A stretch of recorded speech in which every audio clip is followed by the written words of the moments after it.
Într-o arenă de basket din Libia, sute de persoane se pregăteau să asiste la un meci. Studenți de la diferite școli și universități umpleau tribunele. Ei fuseseră aduși cu autobuzul și li s-a spus că vor face galerie la un meci de basket. Era o dimineață obișnuită, cel puțin asta credeau ei. Ceea ce nu se așteptau era că execuția unui student avea să aibă loc chiar pe acel teren, în public, transmisă în direct la televizor, pentru ca fiecare familie din Libia să poată urmări.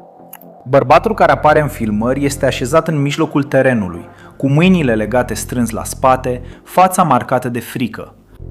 El aparent imploră pentru propria viață în fața mulțimii. În fața lui, o masă cu mai mulți membri ai Comitetului Revoluționar, reprezentanții regimului, așezați ca niște judecători.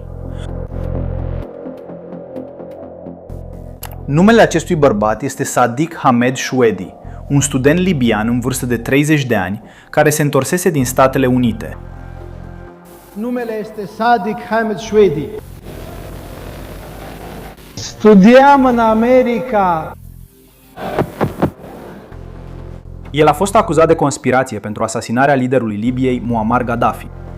Iar ceea ce s-a întâmplat pe acel teren în acea zi este una dintre cele mai tulburătoare scene surprinse vreodată de o cameră în lumea arabă.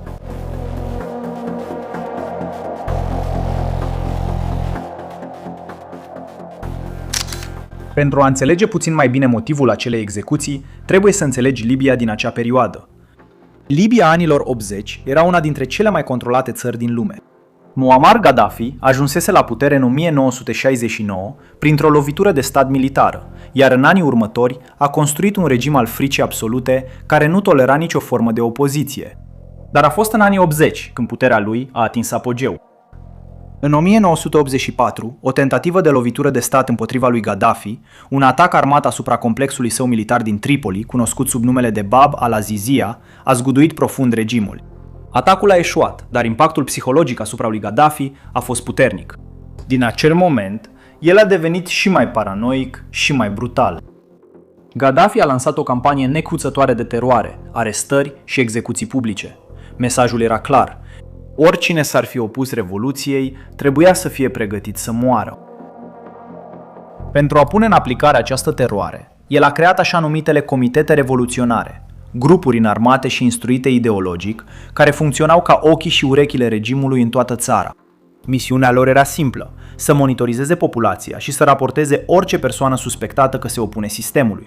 Aceste comitete aveau control absolut asupra universităților, ziarelor și instituțiilor publice și aveau o teamă deosebită față de un anumit tip de persoană: studenții libieni care studiau în străinătate.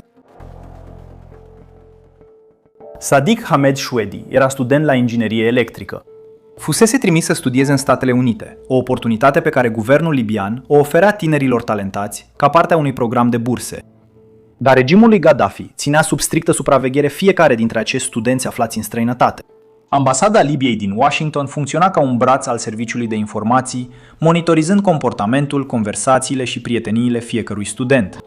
Orice semn de simpatie față de ideile de libertate, orice critică la adresa regimului, orice contact cu grupuri de opoziție era imediat raportat la Tripoli. Pentru Gaddafi, acești tineri reprezentau o amenințare reală. Erau oameni care văzuseră de aproape cum funcționează libertatea de gândire în Occident, care trăiseră în societăți unde era posibil să critici guvernul fără teamă, care s-ar fi putut întoarce în Libia cu idei periculoase. La începutul anului 1984, Sadiq a fost supus unor presiuni intense din partea ambasadei libiene din Washington pentru a se întoarce în țară. Nu era o invitație, era un ordin. El s-a întors. Întors în Libia, a fost chemat de mai multe ori de securitatea internă. I-au interzis să părăsească din nou țara. El și-a continuat studiile la o universitate din Benghazi, un oraș cunoscut ca un centru al studenților și gânditorilor, care se opuneau în tăcere regimului. Și tocmai din acest motiv, comitetele revoluționare îl aveau în vizor.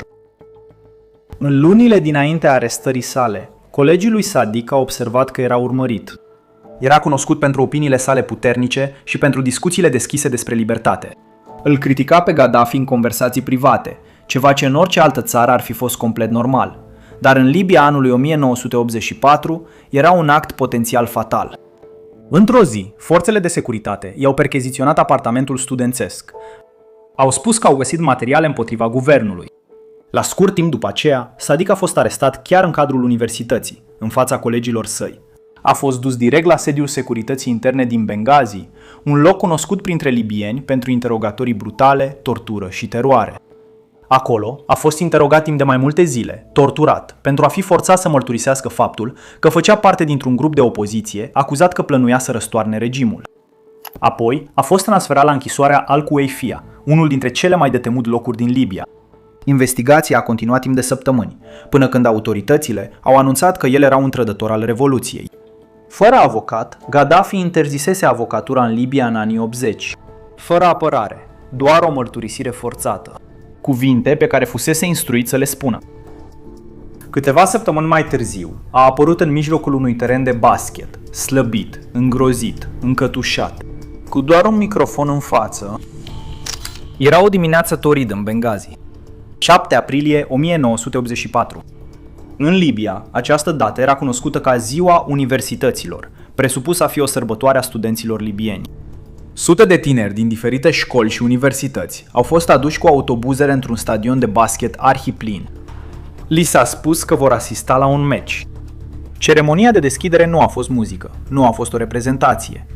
A fost o execuție publică. Camerele de televiziune erau poziționate, semnalul era în direct. Fiecare familie din Libia care avea un televizor putea vedea ce se întâmpla pe acel stadion. În imagini, Sadiq stă așezat în centrul terenului. Părul creț, îmbibat de sudoare. O barbă scurtă îi încadrează fața îngrozită. Este în genunchi, cu mâinile legate strâns la spate. Pare că imploră pentru viața lui în fața mulțimii. În fața lui, masa cu membrii Comitetului Revoluționar, așezați ca niște judecători, cu un afiș mare în față pe care scria cu litere mari acuzație populară. Un termen folosit pentru a sugera că însuși poporul era cel care făcea dreptate. Sadiq a vorbit la microfon. A citit cuvintele pe care fusese forțat să le spună. A spus că s-a alăturat câinilor vagabonzi aflați în America. Expresia pe care Gaddafi o folosea pentru a-și descrie opozanții. Am făcut parte din câinii vagabonzi ai Americii. Printre mulțime se afla o tânără pe nume Huda bin Amer.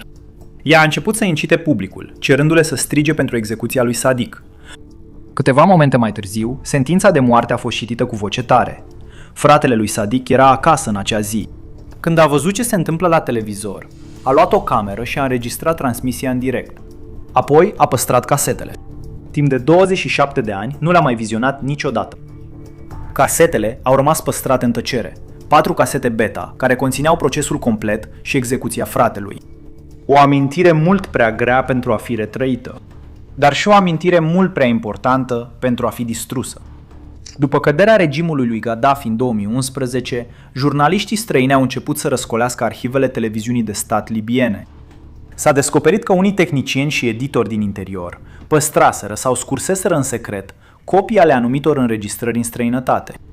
Când jurnalistul a reușit în cele din urmă să ia legătura cu fratele lui Sadiq, acesta i-a predat cele 4 casete. Lumea a văzut pentru prima dată ce s-a întâmplat pe acel stadion în 1984. Iar ceea ce au arătat imaginile a fost chiar mai tulburător decât orice descriere ar fi putut transmite. Ceea ce puțin știau era că data de 7 aprilie nu fusese aleasă întâmplător. Începând cu anul 1984, fiecare 7 aprilie a devenit o tradiție sumbră în Libia. În fiecare an, la această dată, studenți universitari erau executați public în fața a mii de oameni, iar execuțiile erau transmise în direct la televiziunea națională. Era modul regimului de a sărbători Revoluția și în același timp de a trimite un mesaj de teroare oricărei persoane care ar fi îndrăznit să gândească altfel. Studenții erau ținta preferată a lui Gaddafi pentru că reprezentau viitorul, pentru că aveau acces la idei, pentru că văzuseră lumea dincolo de granițele Libiei. Sadiq Hamed Shvedi studiase în Statele Unite. Trăise într-o țară unde libertatea de exprimare era un drept fundamental. Văzuse cu proprii ochi cum funcționează o societate liberă. Și din acest motiv a murit. La 30 de ani, în mijlocul unui teren de basket, în fața a sute de studenți care fuseseră aduși acolo crezând că vor asista la un meci. Povestea lui Sadiq nu este doar povestea unui singur om. Este povestea unui regim care se temea atât de mult de ideile de libertate, încât prefera să-și execute proprii tineri în public. Dacă ți-a plăcut acest videoclip până aici, scrie-ne în comentarii din ce județ ne urmărești. Abonează-te la canal și scrie-ne ce tip de conținut ai vrea să vezi în următoarele videoclipuri.